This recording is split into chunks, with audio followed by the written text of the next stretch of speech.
सर्व सन्माननीय युवा नेतृत्व रणजितसिंह नाईक निंबाळकर आणि या प्रभागाचे उमेदवार अशोकराव जाधव, आमच्या स्वातीताई भोसले हे उमेदवार आहेत,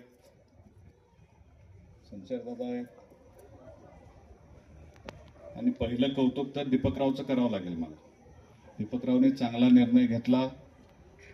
दादांनी सांगितल्यानंतर दादांच्या विचाराला सहमती देऊन या विभागाचं नंदनवन करण्यासाठी, या विभागाला ज्या समस्यांनी ग्रासले त्या समस्या सोडवण्यासाठी दीपकरावने जो निर्णय घेतला त्याबद्दल त्यांचं पहिल्यांदा मी अभिनंदन करतो. गेले 30 वर्ष ज्यांच्या हातामध्ये सत्ता होती, ज्यांनी 30 वर्ष तालुक्याला, फलटण शहराला लुटण्याचं काम केलं, आता त्यांना घरी घालवण्याची तर वेळ आता आलेली आहे. आपण आपले सगळे उमेदवार सक्षम आणि चांगले आहेत. दादांचं नेतृत्व या फलटण तालुक्याला चांगलं लाभलेलं आहे. दादांनी फलटण तालुक्यामध्ये आणि फलटण शहरामध्ये प्रचंड असं विकास काम केलेलं आहे. या फलटण शहरामध्ये, फलटण तालुक्यामध्ये शेतकऱ्यांच्या शेतीला पाणी मिळावं म्हणून धोम मलकवडी बारमाही केलं.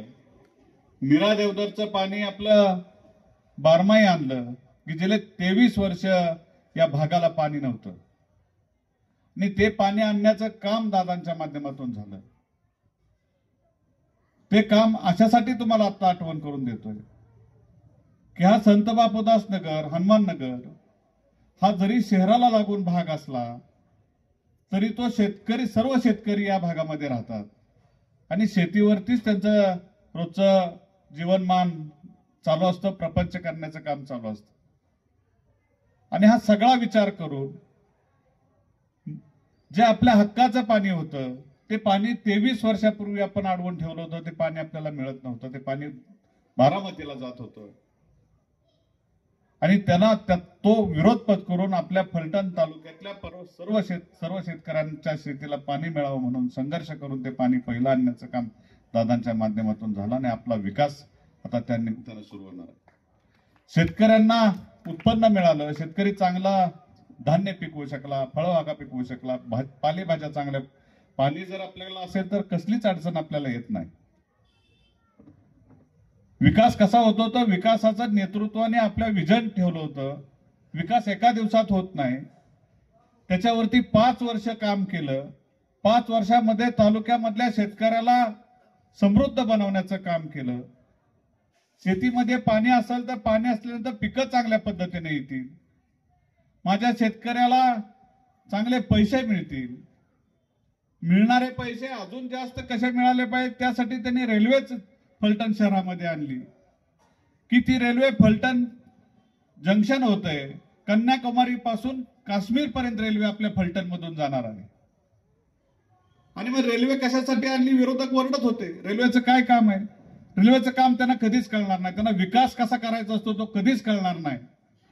विकास असा करायचा असतो, प्रत्येक विकासाला, प्रत्येक आपल्या शेतकऱ्याला आपलं उत्पन्न वाढवावं, व्यापाऱ्यांचं उत्पन्न कसं वाढवलं पाहिजे ह्याची जाण असणारं आपलं नेतृत्व आहे. आणि म्हणून त्या रेल्वे आल्यानंतर प्रत्येक आपल्या भारत देशातल्या प्रत्येक राज्यातला व्यापारी इथं येणार आहे. प्रत्येक राज्यातला व्यापारी इथं आला तर आपल्या प्रत्येक शेतीच्या मालाला चांगला दर मिळणार आहे. जिथं आज 100 रुपये एखाद्या फळाला रेट असेल तर तो 150 रुपये रेट मिळणार आहे. पालेभाज्या असेल, एखाद्या मेथीच्या पेंडीला किंवा एखाद्या कोथिंबिरीच्या पेंडीला जर इथं 10 रुपये भाव मिळत असेल तर परराज्यातला जर व्यापारी आला तर तो निश्चितपणानं 5 रुपये आपल्याला वाढवून देणार आणि तो 15 रुपये आपल्याला मिळणार आहे. म्हणजे जिथं 100 रुपयाचं उत्पन्न असणार आहे तिथं 150 रुपये मिळणार आहे. जिथं 1 लाख रुपयाचं आपण उत्पन्न एकरी घेतो तिथं 1.5 लाख रुपये मिळणार आहे. जिथं 10 लाख रुपयाचं उत्पन्न शेतकरी घेतो तिथं 15 लाख रुपये मिळणार आहे. आणि मग ते वाढीव मिळणारे पैसे आपल्या शेतकऱ्यांच्या खिशात येणार आहे, त्यांचा चांगला प्रपंच चालणार आहे. आणि तो प्रपंच चालल्यानंतर या फलटण शहरामध्ये येणार आहे. आणि शहरामध्ये आल्यानंतर शहराचा विकास होणार आहे. शहरामध्ये तो पैसा आला तर व्यापाऱ्यांच्या खिशात पैसा जाणार आहे. व्यापारी चांगल्या पद्धतीने व्यापार वाढवणार आहे. चांगले उद्योगधंदे आपल्याला मिळवण्यासाठी, आपल्याला माझ्या लाडक्या बहिणींना हाताला काम मिळण्यासाठी, माझ्या बेरोजगार तरुणांच्या हाताला काम मिळण्यासाठी आपण नायगोमवाडीमध्ये मोठी MIDC आणली. तिथं 15,000 महिलांच्या हाताला काम मिळणार आहे. एवढा मोठा प्रोजेक्ट आपल्याला मुख्यमंत्री साहेबांच्या माध्यमातून मिळालेला आहे. माझ्या बेरोजगार तरुणांच्या हाताला काम मिळणार आहे. हे विजन ठेवून जर आपण चाललो तर फलटण शहराचा विकास होणार आहे. फलटण शहराकडे गेले 30 वर्ष दुर्लक्ष यांनी केलं. फलटणची अवस्था काय करून ठेवली, एक मोठं खेडं तयार केलं. शेजारी 15-20 किलोमीटर वरती बारामती आहे. त्या बारामतीमध्ये आपण जावा, काय दररोज दिवाळी आहे तिथं, आणि आपल्याकडे दररोज शिमगा आहे. रस्ता आहे का खड्डा आहे ते कळत नाही. ह्या वर्षभराच्या काळामध्ये आम्ही जवळजवळ 100 कोटी रुपयापेक्षा निधी या शहरासाठी आम्ही उपलब्ध करू शकलो. हे तुमच्यामुळे करू शकलो. माझ्यासारख्या शेतकऱ्याच्या पोराला तुम्ही भरघोस अशी मतं दिली आणि ह्या तालुक्याचं प्रतिनिधित्व करण्याची संधी दिली. ह्या नेतृत्वाने माझ्यावर विश्वास ठेवला आणि म्हणून आपल्याला जास्तीत जास्त आपल्याला इथं विकास कामं करण्यासाठी भरपूर मोठा निधी आपल्याला आणता आला. आणि त्यातून आता काम आपण नवीन प्रत्येक रस्ते आपण तयार करायला घेतलेले आहेत. शेजारून जातोय तो फलटण सातारा रस्त्याचं काम चालू आहे.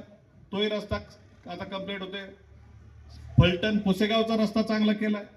फलटण दहिवडीचा रस्ता चांगला करतोय. गिरवीपासून आसूपर्यंत गिरवीपासून फलटण आणि फलटण पासून आसूपर्यंत चांगला 285 कोटी रुपयाचा रस्ता आपण करतोय. आळंदी पंढरपूर रस्ता तुम्ही बघितलाय, तोही चांगल्या पद्धतीचा रस्ता आपण त्याच्यामध्ये सुरू केलेला आहे. त्याच्यावरती पण प्रचंड मोठा खासदार साहेबांनी निधी टाकून तोही रस्ता चांगला केलेला आहे. प्रत्येक रस्ते बारामती फलटण रस्ता आपण चांगला केलेला आहे.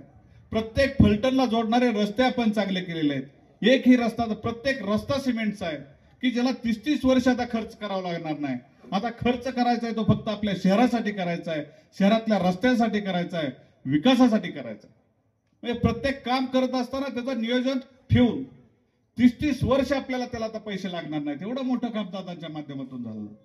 दादांवरती विश्वास का ठेवायचा, नेतृत्वावरती विश्वास का ठेवायचा, तर तो अशा पद्धतीनं की जे नेतृत्व तुमच्या माझ्यासाठी रात्रंदिवस झटत असतं आणि ह्या नेतृत्वाचे हात कायम आपल्यासाठी खुले आहेत. या तालुक्यातल्या 30,000 माझ्या मुलींना सायकल देण्याचं काम दादांनी केलं. गोरगरिबांच्या मुली माझ्या ह्या भागामध्ये सुद्धा आपण संत बापूदास नगरमध्ये, हनुमान नगरमध्ये सायकली देण्याचं गोरगरिबांच्या मुलींना काम केलं. कुणी दिलंय का आतापर्यंत? 10 रुपयाची वस्तू देणे आपल्याला कधी दिली का? 7-7 हजार रुपयाच्या सायकली आपल्याला देण्याचं काम दादांनी केलं.